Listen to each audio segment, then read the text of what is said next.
తెలంగాణ రాష్ట్ర BC commission Amangal మండలంలోని శ్రీనివాస్ నగర్ ప్రాంతాన్ని సందర్శించారు. వీరభద్రియ వీరముష్టి కుల స్థితిగతులను ప్రత్యక్షంగా తెలుసుకునే ఉద్దేశంతో BC commission chairman G. Niranjan, సభ్యులు జయప్రకాష్, సురేందర్, శ్రీమతి బాలలక్ష్మిలు కాలనీలో గుడిసెల వద్దకు వెళ్లి ప్రజల సమస్యలు విన్నారు.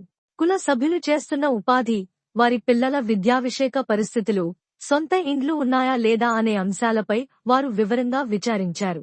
ఈ కార్యక్రమంలో తెలంగాణ వీరభద్రియ వీరముష్టి కేంద్ర సంఘ అధ్యక్షులు కాటపల్లి వీరస్వామి, ప్రధాన కార్యదర్శి చెవ్వ కొండయ్య, కోశాధికారి కాటపల్లి రవికుమార్, అధికార ప్రతినిధి చెవ్వ చిత్తరంజన్, అమంగల్ సంఘం అధ్యక్షుడు కడెం గురువయ్య, ప్రధాన కార్యదర్శి శివంగి గిరి, జిల్లా అధికారులు, municipal commissioner, BC welfare officer తదితరులు పాల్గొన్నారు.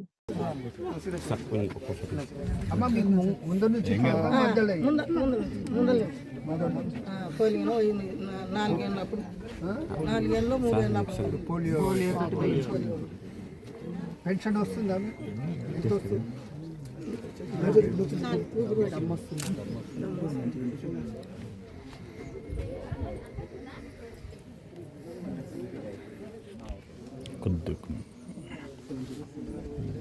ఏమైనా చదువుకున్నారా? ఏం చదువులేదు సార్.